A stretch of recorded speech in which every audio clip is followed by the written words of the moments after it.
Hi, everybody. I'm Tamara Zoner. And I'm John Davis. Welcome to Spirit Cafe. Come in, sit down, and grab a cup of love. A Spirituality Without the Guilt podcast. Hey, guys. John Davis here. And I got to tell you, one of my favorite parts of recording a podcast with Tamara Zoner, while the video is playing on the intro, I get to watch her dance because it's pretty fun for me. And she's all happy and peppy. And quite honestly, I'm really happy to see her do that because last week when we did it, she couldn't hear the music. So this time, at least I knew she heard the music, which is good. As you guys know, the past episode, I kind of threw my good friend a loop and didn't tell her what the topic was. And today, I kind of know what the topic is because she mentioned it is, but I have not thought about it. I have not even brought anything out. So I'm going to let her throw a loop at me today. But before we do that, before I let her throw a loop at me, I have to say hello to her. Hi, Tamara. How are you? Hi, John. I'm very well and very glad that I can hear the music again because it's pretty groovy and I like it. It's pretty groovy. I totally dig it. When I picked it, I was like, oh my God, that's perfect. It makes me just want to sit there and go boop boop boop. And that's what I do. So. Which makes my day every time. It's just great. Wonderful. You're easy to please, John. Very easy to please. Well, yeah. Well, that's because it's a choice. I get to choose to be pleased all the time. Mm-hmm. Absolutely, it is. So, Tamara, it's your topic. Take it away. Tell me what we're talking about. All right, cool. Well, today we are talking about resistance and what that means on a spiritual level and actually a real world level. Because as we were talking before, we just kind of had to throw a topic together today. And immediately I thought, this is the one. Because so this is my perspective, when things happen in our lives that redirect us from something we think we wanted to do, and something comes up, or we get ill, or a seemingly unavoidable situation comes up, and we say, oh, well, I can't now. So often it's when we're on the precipice of positive change in our lives. And what it really is, in my opinion, is you manifesting the block to your own path, your own progression along your journey because of fear. Maybe unconscious fear, most likely subconscious fear, or your subconscious mind saying, hey, I see you. You're uncomfortable. We're not ready for this. We like to be safe. So let's just make something happen. And then you don't have to do that anymore. Wow. Okay. So that I'm laughing because you obviously have seen one of my speeches somewhere because... Oh, I haven't seen that one, but let me hear it. You have just described my 5 Fs. Oh. Just describe them to a T. And really? Starts with fearlessness and talks about focus, faith, follow through, flexibility, and the flexibility part is the part that you're talking about because it's the conscious choice of something coming up that seems adverse or against what you're trying to do, and you making the conscious choice to let it stop you. Correct. Or to continue on to your outer goal. Yes. Right? Yes. And you started the process by saying because of our fears. Mm-hmm. And fears is a fascinating topic, right? I always talk about fearlessness, and I ask audiences all the time. I say, what is the definition of fear? And they tell me usually nothing. And then somebody in the back room will say, false evidence appearing real. And I'll go, okay, so I don't buy that at all. I don't believe that because fear simply is negatively focused on certainty. It's negative because quite honestly, if you were focused positively, you wouldn't be afraid. Mm-hmm. And so resistance is literally a negative focus in my mind. Mm-hmm. And though sometimes it's very subconscious, so they're not aware. I see this a lot in people who are just starting to get curious because I work with a lot of people who are just starting to open up to a more conscious life. And maybe most likely they're going through some major transition that's kind of altered their world. And they're thinking there's gotta be something more, right? I need a change, a massive change. So they'll sign up for one of my meetups or a workshop. And then at the last minute, they'll pull out, oh, something happened, or I have a terrible migraine. And I'm sure that you do.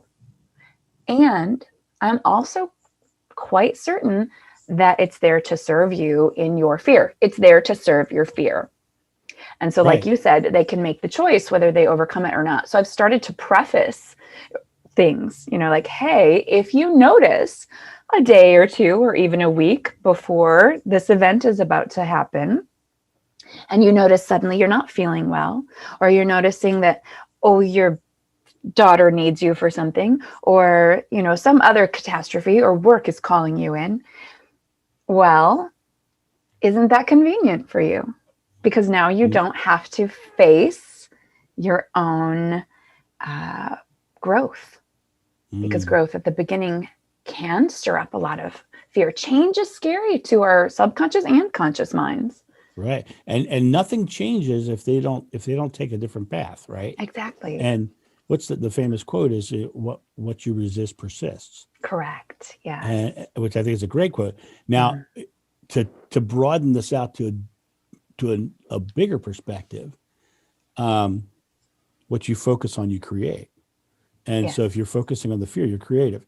Mother Teresa was once asked to come to an anti-war rally. She declined. She said, have a peace rally and I'll come. Yeah. Yep. Yes. So by staying focused on the peace as opposed to the anti-war, the resistance, it's the same. It's one of the, now this is going to be a, a controversial topic. Because I have a lot of gay friends. I have a lot of gay friends. I'm in theater, Right. I have a lot of gay friends, and I most of them, we don't even think about it. It doesn't even come in a topic. It's not even a topic, right? And I was on, the worst platform in the world for crap, Facebook, right? People have their opinions and they love the fact that they don't have to see you face to face. They can just say whatever the heck they want.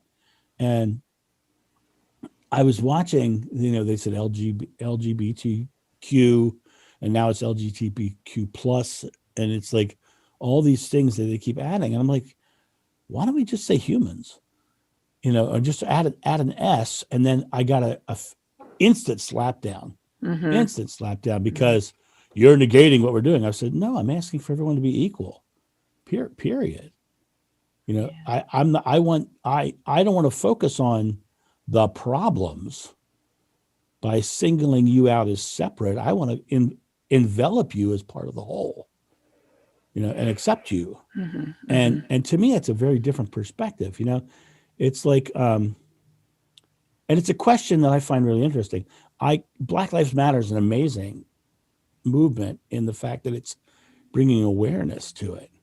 But I often wonder whether singling out that Black Lives Matter and not saying that all lives matter is a bad thing, because you're focusing on the negative. But it's been so long and so deep. I'm not a prejudiced person. I'm just not.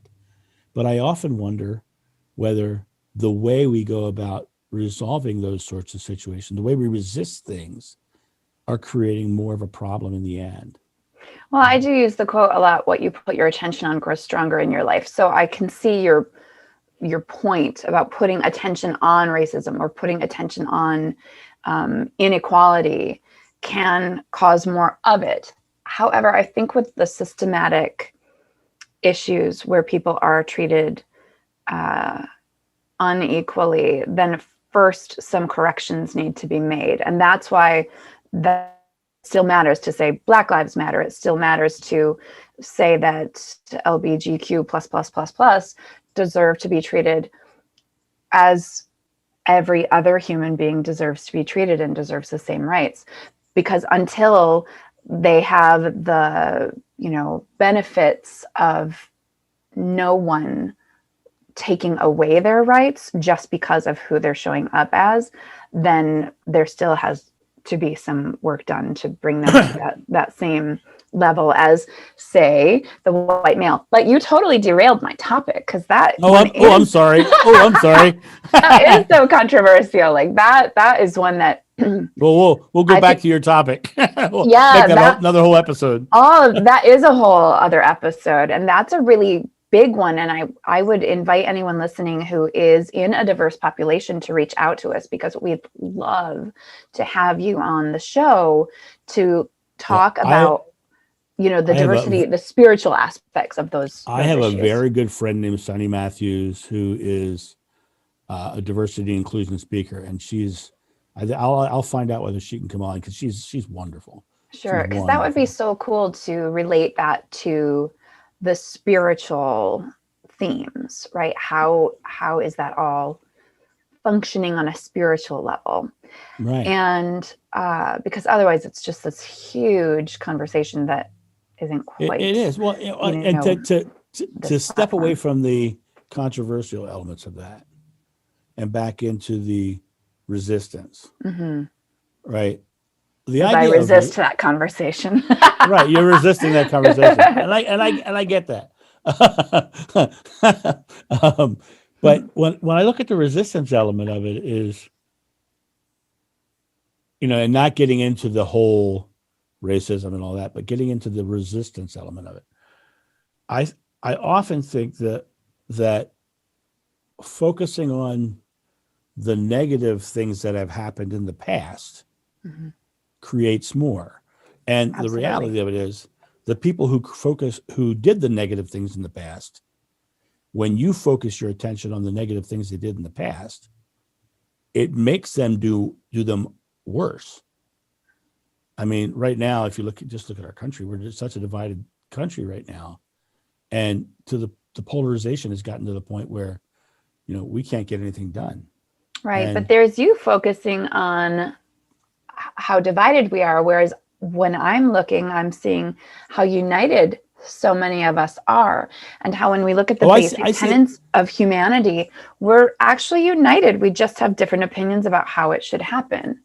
I agree with you entirely. And I'm amazed and I'm overjoyed to see how many people are rising in support of the people who have been oppressed over time. And people have been oppressed over time, on varying degrees, and LGBTQ and Black lives and people of color in general have been marginalized forever. And the question is that well, let's step away from that, because that is that other topic. We don't want to go there. Resistance. So if you are seeing a wrong in the world, is it your responsibility to fight against it or to make it right? That's a great question, because it's in the language, right? Are we fighting or are we writing? Right. So I would coach people through doing the right thing and not fight, because even if people say, oh, I'm fighting with myself, I'm fighting with myself. This is such a fight for me to speak nicely to myself, or to, get out of bed in the morning, or to do that exercise program. And I said, well, if you're fighting, no wonder, because that doesn't feel good. Nobody wants to be fighting all the time. That's hard. It's exhausting. If instead we're encouraging ourselves, if we're loving ourselves through it, if we're being our biggest cheerleader and we're motivating ourselves instead of talking crap to ourselves, then it's going to be a different energy. And it's going to be like, oh, I know you're still tired, and you know how good this is going to be for you. So just one foot at a time, take a breath and put them on the floor, instead of like, you lazy pig, you never get out of bed. Right. So there's a very different energy. So resistance comes naturally. Why do teenagers resist their parents? Because their parents are always like, you have to do this and you have to do this, and you're so lazy and all you ever do is sit around. Or we can say, hey, it's so great to see you. I'd love your help. Do you want to help me with this? Like, so that we can do this other thing together and make life more fun. And right? The energy matters so much, and there's energy in the words we use and the language we use, how we speak to ourselves and others. And so, my point of this topic was for people to really look at the areas in their lives that they're resisting their own personal growth and positive change, and maybe even like some explosion of success that is so uncomfortable because it's so unusual for them, or unknown. You gave a great example with parents, because it's like, divorced couples. I know a couple that the child comes to the father's house, and the child can exhale at the father's house. And he goes back to the mother's house, and the mother lives it like a dictator. Mm-hmm. And so he feels oppressed. And so over the course of time, his resistance creates her escalation. Absolutely. And that escalation makes it even worse and worse and worse. Mm-hmm. Eventually what's going to happen, it's going to drive the child away. Yeah. And that's the only way it can go. The only way you can change the experience is to be love, is to be that essence of self. I did a video this morning actually on the concept of making your part of the world right, and don't worry about whatever other people are creating, because the more you make your part of the world great. And actually, honest to God, Tamara's owner, I evoked your name in that video. Oh. I talked about listen. Yeah, about how you walked in. Well, the first day I met you, you walked in the room, and just being you changed the room. You changed the environment around you. You didn't come in with resistance. You came in completely open, loving, and caring. And everybody in the room got lighter and wanted to talk to you and moved around you. And I was like, that's interesting, right? Because I am a constant observer of life, and so I love to watch the way people move through the world. But the idea of it is you're responsible for your part of it. Mm-hmm. And if you're resisting something, that is absolutely exactly like you said, it's your fear. It's your fear response. And if you're having a fear response, first of all, you have to assess where that fear is coming from. Mm-hmm. And here's my big theory on why we resist things. Okay. So here's my big theory, right? Brace yourselves, folks. I honestly, God believe, honestly, yada believe that we literally are here to experience love. And it's those moments of resistance where somebody in the past has, or some circumstance in our past has made us feel less than or feel unloved. And so we come to a moment where we're about to break through or have a growth experience, and we don't take it because we think we're going to fail. Mm-hmm. We think it's not going to happen. We think it's, and I don't want to embarrass myself in front of somebody. And embarrassment is just being afraid somebody else is not going to love you. Yeah. I love that. I also want to say too that a lot of people aren't aware of that. I agree. A lot of people aren't aware of that. And so they come into something and they think they don't want it, or they're afraid of it. But what's really happening, and it's so important for people to know how their minds are actually wired, what's really happening is that we're comfortable with the status quo. This is what I was saying earlier, like our subconscious mind protects us and keeps us safe. And it thinks that doing that means that it has to keep the status quo. And so even if it's a situation that we don't like, that we think is awful, it's still what's known, and therefore what's comfortable, and I'm using quotation marks for those of you listening with my little fingers, what's comfortable to us, because it's known. And even something better, more joyful, more happy, is we resist it because that's the unknown. And so we really have to first become aware of the changes we're afraid of, like what will happen. I remember, for years thinking that I couldn't just stop working for, whomever and do my own thing, because what would my family think? I used to have this phrase that a relative quite close to me said, who do you think you are? You're not what they want. And so for a decade or two, I would hear, who do you think you are? Anytime I was starting to break free of, say, family loyalty bonds, and do something different. And I really had to do a lot of work, a lot of love around, who do I think I am? Because that's the question they were asking me. And I was seeing it from a negative lens. Oh, who do I think I am? Well, I'm not that great. I'm sorry. Right? Instead of, who do I think I am? I think I'm someone who has something to offer the world. I think I'm someone who deserves the desires that's in my heart. So I had to do all of this reframing and give a lot of attention to how I actually wanted to feel that answer in my body and my heart and my soul, instead of the programming that was done to me, throughout childhood. Wow. Deep spiritual stuff in that. Deep spiritual stuff. That's where I go, John. That's where I go. Who do I think I am? Mm-hmm. What you think you become, you create your world. I am being the name of God. Yeah. Who do I think? Who am I thinking into existence? Who am I thinking into creation? Mm-hmm. Right. That's way deep stuff. And it's interesting. Is all of those things are choice. All of those things are choosing, and the people who choose to be fearful and resist are dooming themselves to be in a place of not breaking free. Mm-hmm. So many people still don't know it is a choice. I think that's what people like you and I are here for, is to help people realize that, in fact, it is a choice. But they have to be willing first to take that full personal responsibility for everything, good or bad, in their lives. We have to be willing to do that before we can recognize that every response of ours, every thought of ours is a choice. If it pops up, we have the choice to accept or reject that thought.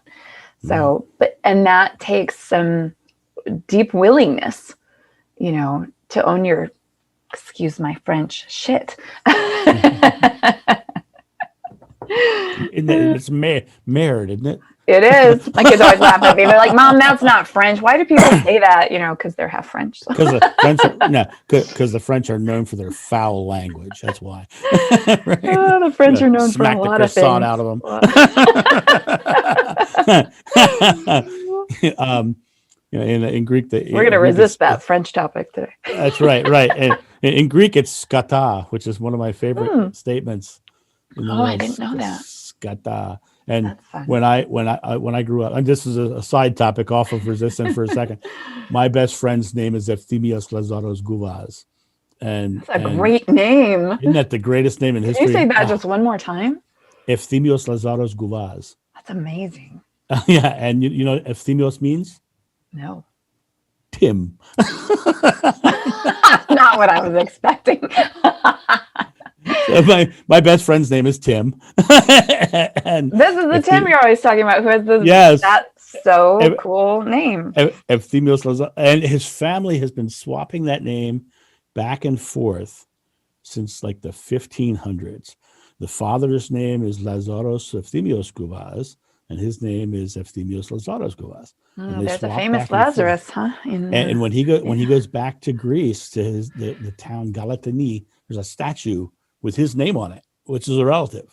Oh my gosh! Amazing. Anyway, why did I bring up? Oh, Tim. I don't know why. I forget why I brought up Tim. Did he have an experience where he resisted his own greatness at some point?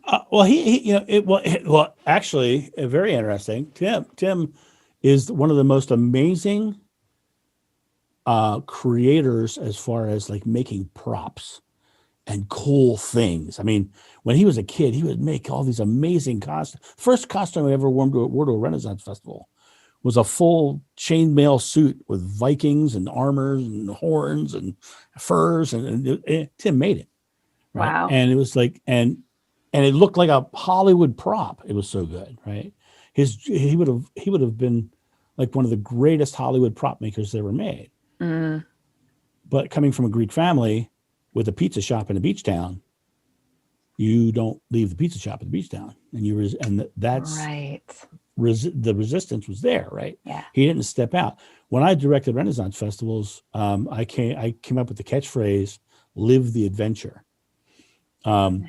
and it's a beautiful thing, because if you think about how you live your life, you live an adventure, or you live a tragedy. You know, you have to live the experience, and if you're resisting, then I contend you're not living, because you're not experiencing. You know, when I stopped, one of the quotes I did this morning on one of my videos was about stop questioning and start living, basically. And when I stopped questioning and I just started living my experience and stepping out and stopped resisting, I've done incredible things in my life. Yeah, I mean, you don't tend to have analysis paralysis like a lot of people do. You just go and do the thing. I do. Yeah. I kind of forced you into a podcast. I mean, it wasn't that hard to convince me, right? It was really interesting because I said, we should do a spiritual podcast. You said, okay. I know. And it was so funny. I had resistance to it until you asked me that question, because I'd had a couple of people talk to me about podcasts. One of my, Facebook friends who I met a couple of times in real life said, you have a rock star voice, and I don't mean you're singing. I mean, like, you should think about doing a podcast. And I was all, I don't know. It's on my radar, and I'm not ready for that yet. And then 2 weeks later, John, 2 weeks later, we have that talk for your podcast, and you say, yeah, we should do this.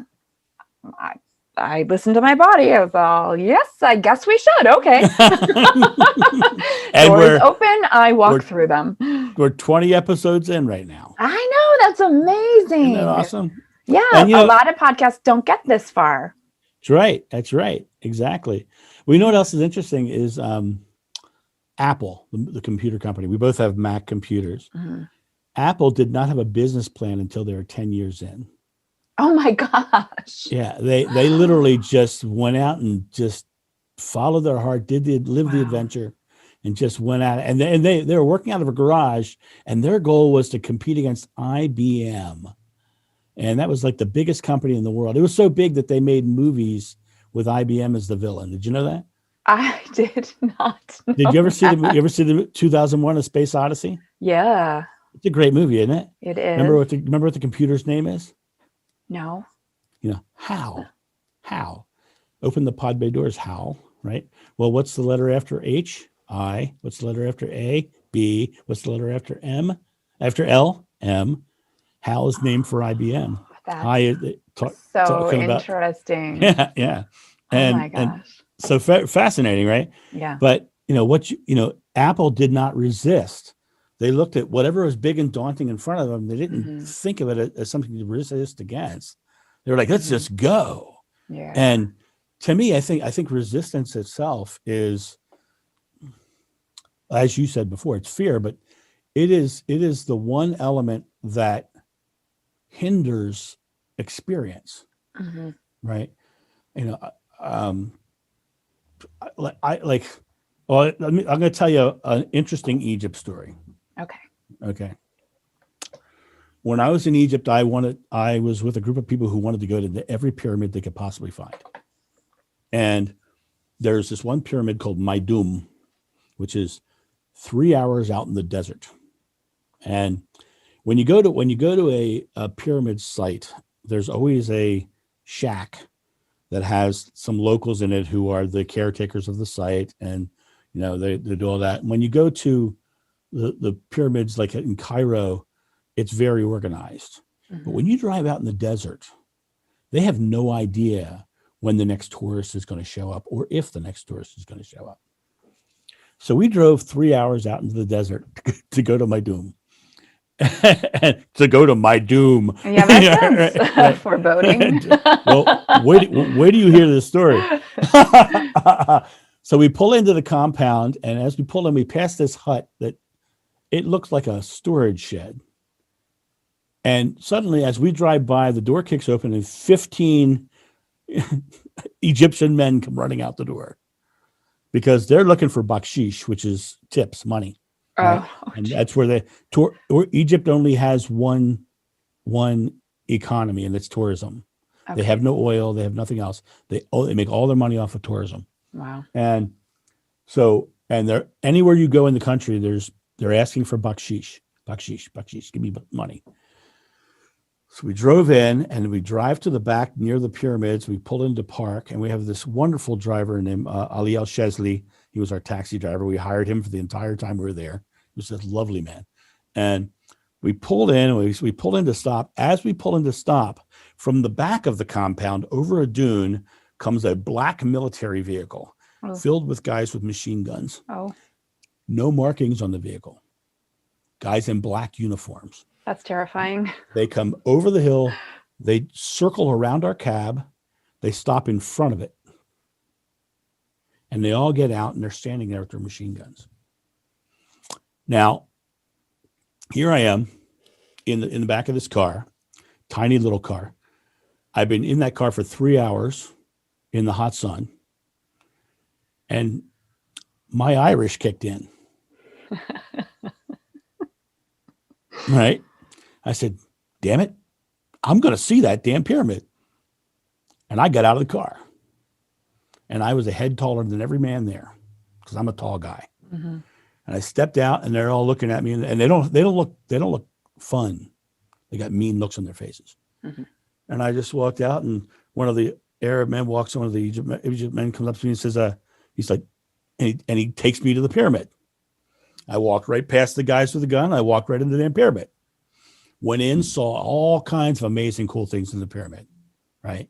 Got up there, saw graffiti from the builders in the pyramid. Wow. Awesome, right?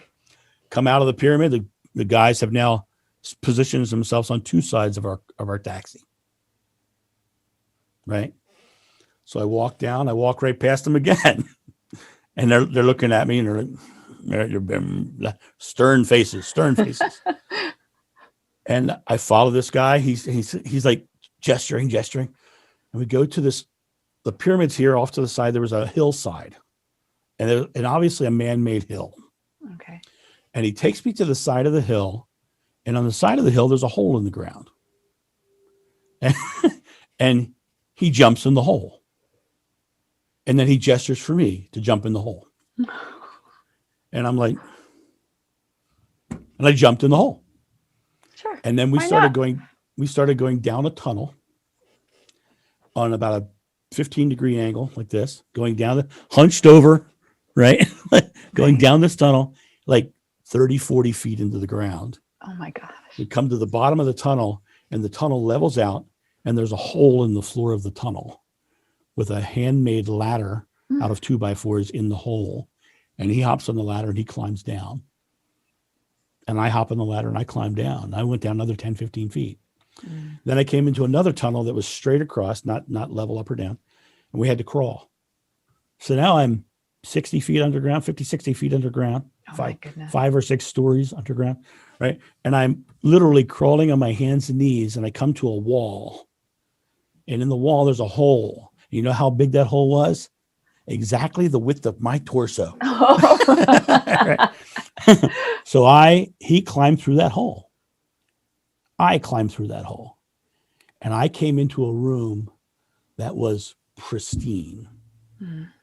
I was inside of a tomb. Wow. And I'm looking at all these chambers and sarcophagus, and it was incredible. And the guy turned to me and he said, "Bakshish?" And I gave him $20, which is more than he made in a month. Wow. $20, right? So then we're looking, he's very happy. He did $20, right? Yeah. So I climb up out of the tunnel after we're done. I climb out and I come out the hole, and the guys with machine guns are standing at the top of the hole. and they're staring at me. And I get out and I stand up and I give them a look like, whew, and a couple of them laughed. And I was like, okay. So I walked back over to my taxi and I said to my driver, Ali, who are these guys? He said, oh, them? They're here to protect you from the guy you went in the hole with. Oh, what? Oh my gosh. Because tourists were getting mugged at the bottom of the hole. Oh my goodness. They were the tourist police, right? Wow. But that's another thing. I've had. There's another experience I want to share with you, and I'll try to keep it short because I know we're getting tight. But when I get in experiences like that, I didn't let my fear take me, Mm-hmm. and I saw amazing, incredible things because I didn't let my fear take me. I wasn't even afraid of the guy mugging me, right? I didn't know he was going to either, but I treated him well, and he gave me something, and I gave him something in return of value, and so I just treated well, right? When I was in Annapolis doing the festival, my friend Charles and I, he played Captain Ali, the storyteller. I have great friends. And Captain Ali and I, we would go to back in those days, we'd go to the library for the internet. And so we'd go to the library. And I was walking outside the library, and this guy back in the park, hey, he calls me over. He says, my car's broken down. I need to get to work. Can you give me a ride? And I said, absolutely, I can do that for you. Where are you going? He said, I'm going to the grocery store, about 5 miles down the road. I said, come on, hop in my truck. Let's go. So we hopped in, we started driving. I'm driving down to this store, and I'm starting to talk to this guy. And he's asking me really pointed questions and interesting questions. And then he says to me, are you Christian? My response was interesting. I said, in the oldest sense of the word. And the more I talked to him and gave him real respect, I got to the store. He said, let me go in and see if my uncle's here, see if I can get a ride from him. And he gets out of the car and he goes inside. While he's inside the store, I'm waiting because I want to make sure he gets where he needs to go. Mm-hmm. I get a phone call from my friend Charles at the library. He says, John, where are you? I go, why? He says, because did you pick up somebody in the back parking lot? I go, yeah. He says, they just told me here in the library that people have been bumming rides in the back parking lot and robbing them at gunpoint. Oh my gosh. Right? Yeah. So I sat there and I waited. I said, no, I'm fine. I totally knew I was fine. And the guy came out of the store and he's looking around and he sees me still sitting there. He thought I would drive away. Mm-hmm. He looks at me and he waves me on and I leave. I think the guy was a robber. I really do. I really believe he was. But I think just by not being in a negative space, not being in a resistance space and being in a positive space, I think it changed his mind. I literally think that by not being in resistance, I was able to change the environment. Does that make sense? Yes, it absolutely. Your energy, like we've talked about, your energy impacted him and changed the outcome, right? So it wasn't destined to be that you would be robbed, right? Your energy changed the outcome in a positive way. I love that story. Those are great stories. Now, everyone listening, I don't recommend you just go ahead and give rides to strangers, but if you're John's size with John's energy, then maybe. And I don't recognize stepping out of the car in front of guys with machine guns either. Right, which is fascinating.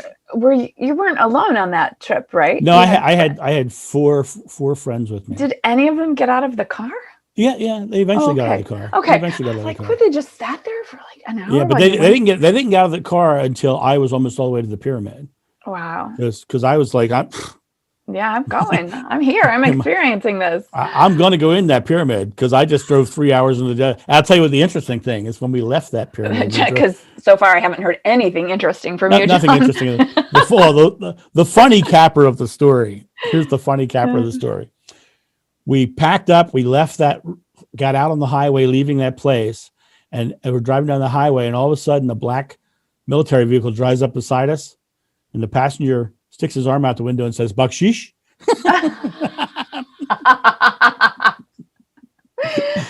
Oh, you're a funny guy. You have the most amazing stories. All right. But and it's because I didn't resist. Mm-hmm.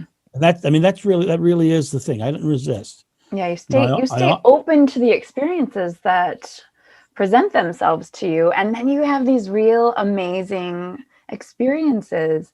Whereas if we resist, if we close off, we have nothing. I could, I thank my mother. Mm, Thank you, Mom. John, spirituality is a personal journey. yeah, You don't have to be Catholic. yeah. Go find out what you believe. I hope you come back to Catholicism. Hmm. And I didn't. I came back to a more universal truth and belief in the great yada yada. And right, right. We're writing a book. We're writing. Oh my God! So, Father, Son, yada yada. So good. I totally think that being open to that. It's funny because I later on in life, a friend of mine, I was telling her about my first out of body experiences and my Kundalini rising experience, and I overheard her telling somebody else. She says, "Listen to his story.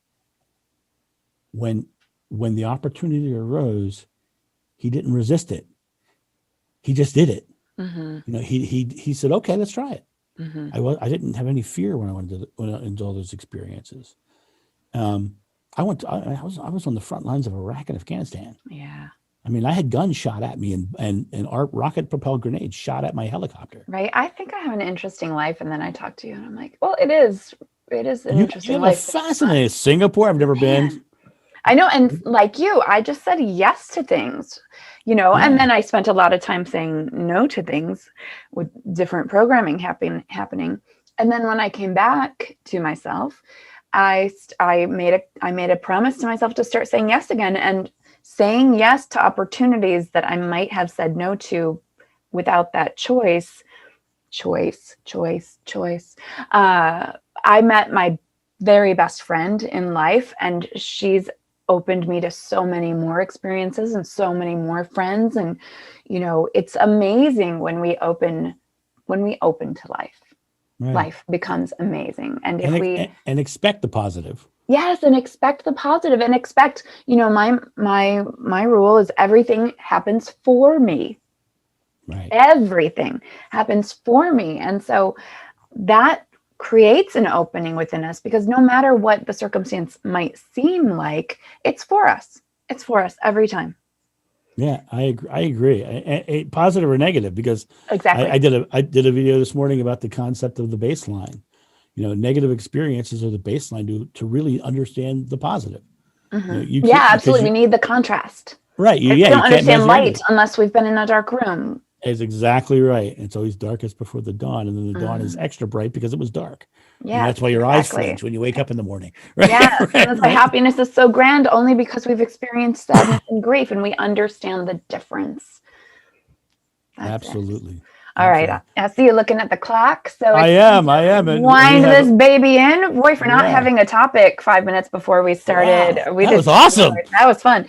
So I do want to thank everyone for riding along with us today, because it did kind of feel like we took a journey. And also to remember that when resistance shows up for you, the first thing to do is not resist it, but to step into it and ask it why it's there for you. And it may well be what we've talked about, a fear of positive change and growth, or it may be your body telling you that you just deserve some rest today. We have to tune in and listen to know the answer. It's not always fear showing up. Sometimes it really is for our benefit. And so tune in always to yourself, capital S, and make your choice from awareness, not fear. And with love, I thank you for being here. I thank you, John Davis, for a very fun morning. And if you're listening and loving this conversation, join in on Facebook, leave us a review, give us lots of stars, and that good energy will reflect back to you in your own life. Have a beautiful day. Create it that way. Thank you. Thank you for joining us at Spirit Cafe, a place where you can safely explore your spirituality without the guilt or dogma of religion. Leave all comments and suggestions on the Spirit Cafe Podcast Facebook page.